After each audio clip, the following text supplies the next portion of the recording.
So something came up during a couple of the interviews that I did that I wasn't quite thinking about when I started this project. So I wanted to, do a quick little video here highlighting it.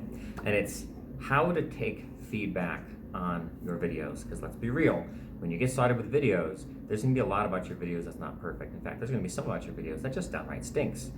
And you need to be open to that feedback if you're ever gonna get better and improve on those videos. But of course, if someone's starting off doing something new and uncomfortable, and if you're feeling fairly insecure about your videos, it can be really difficult to take that feedback.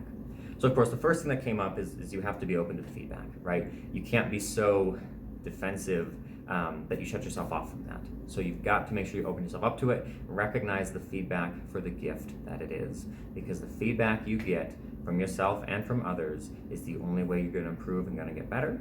And honestly, sometimes the feedback that you get on your videos, again, from yourself and from others, and some of the insecurities you have about the videos, sometimes they're almost an opening and a window to understand other aspects of yourself, right? When you start understanding why you do the things you do on video, or understanding why you feel insecure about the things you feel insecure on video, it helps you get to know yourself better. And once you work through that in a video context, a lot of times you find yourself more empowered and bold as an individual in general as well. So anyways, one of the things you need to do is take feedback from yourself. And Alan and I did an interview and this topic came up, so I'm gonna cut to that real quick. And say, but they call me and say, "Oh, I'm done. You want to come look at the video?"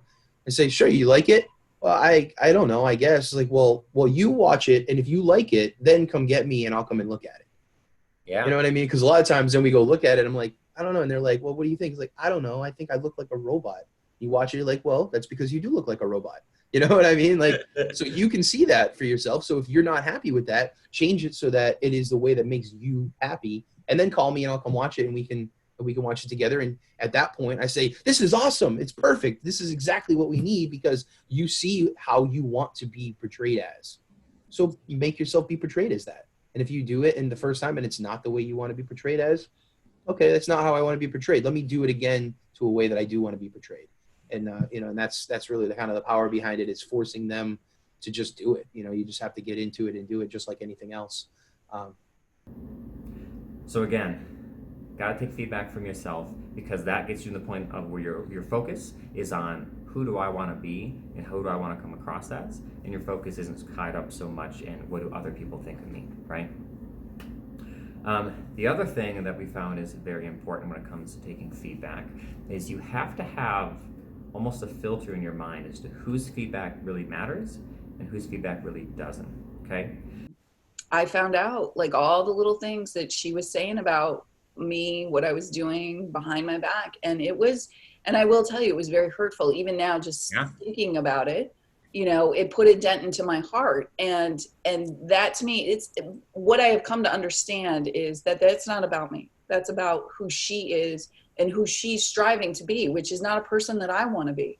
And that can be very difficult to understand, because it is, this is my friend, this is a mentor, she's more successful than I am. But at the same time, she's never once done a video. She's never once really put herself out on social media. She's a meme sharer, she's not somebody who is, in my opinion, authentically herself. And if that is who she is authentically, I really wish her the best of luck. I really got up her. Oh man. It's interesting. So Brene Brown has written a lot of books. One of her most popular ones called Daring Greatly. And it's really all about this whole topic of vulnerability and showing up authentically as you are, rather than, trying to keep your armor up, try to keep your guard up. And one of the things she says is her rule of thumb is that she never cares or accepts input or criticism or even pays any attention to the criticisms of people who are not also in the arena, right? Showing up, making themselves vulnerable. So though this one individual was more successful when it comes to dollar bills, right, when she was, selling in real estate, it sounds like she was not someone who was alongside you in the arena, making herself vulnerable, putting her own content out there, which means by Brene Brown's rule, she's someone that you shouldn't care about her opinion in that area. Right. She lived in a safe zone, safe in what she has always done, has always worked. And I'm not going to change or become anything different than what I am, and nor should you, because we should all stay the same. And we live in a world that there is no same, there is no average. Everything is, what you. Now again, anybody making minor suggestions for you, small little edits they'd recommend, you can probably take feedback. When it comes to like actual criticism, right? There's two groups of people out there. There's people who are actively participating with you, who are in the arena alongside you, who are making themselves vulnerable too. And they don't have to be working, like literally working with you on your content, on your projects, but they have to also be in a space where they're making themselves vulnerable and they're putting themselves out there in some way or another, right? Even if their form is different from yours. But if someone's actively putting themselves out there, producing some version of content and making themselves vulnerable, and someone like that comes back to you and says, hey, I really think your videos stink for these reasons, their feedback is some feedback that matters, you really have to listen to.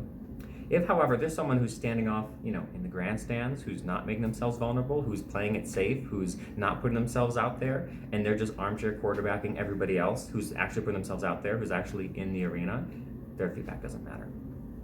So keep that in mind, right? Because there are definitely some people whose feedback you can just straight up throw in the trash. And there are some people that, as painful as it is, if they give you that feedback, you should at least listen to it and think on it for a while. So keep that in mind. Final thing is that in order to accept and receive feedback and really be open to it and hear it, it's very important that you have a solid sense of your self-worth and you recognize that your sense of worth and value and what you bring to the world is not in any way, shape, or form tied up in the quality of this video you just put out. That could be the worst video ever made and it would not change how much value you have as a human, as a professional, the value of your knowledge, the value of your experiences, and the value of what you have to offer. It just means you made a poor video and that's it. So here is that an excerpt from an interview I had with Alan Delisle where we talk about that. If you found out somebody hated one of your videos, or if you saw negative comments on one of your YouTube videos or something like that, how would that affect your view of yourself? I think it really depends on what the comments were. If it was something about the substance of the video, then okay, let's have a conversation. Maybe I'm wrong. Maybe what I said was incorrect. Maybe you have a different opinion. By all means, let's have this conversation. If it was, about, hey, look at that, that fatso on camera, I'd be like, well, yeah, that's me. I'm fat. What can I say about it? You know what I mean? I think it's all kind of comes down to like a self-esteem type of thing too. And yeah. There's always going to be somebody out there, especially on social media, that is always going to find something that they can latch onto and try to rip the shingles off the roof. Yeah. So. Well, it's interesting because what I was picking up on as you're talking, it seems like your sense of self, sense of self-worth, sense of your value, security in who you are is completely independent from the videos you're taking, the response the videos get, the reaction the videos get, comments. Now, what that allows you to do is first off, take that step forward to begin with. A lot of people can't even take that initial step because their sense of self is kind of on the line. But the other thing you mentioned there is that you're able to take that feedback, both feedback you get from other people, but also feedback you just notice as you're watching your videos, and actually be open to it, see it, hear it, feel it, and adjust according to it. I think a lot of people are just so terrified to hear the feedback, they just run away from the feedback and avoid it, right? They don't rewatch their videos to try to get better.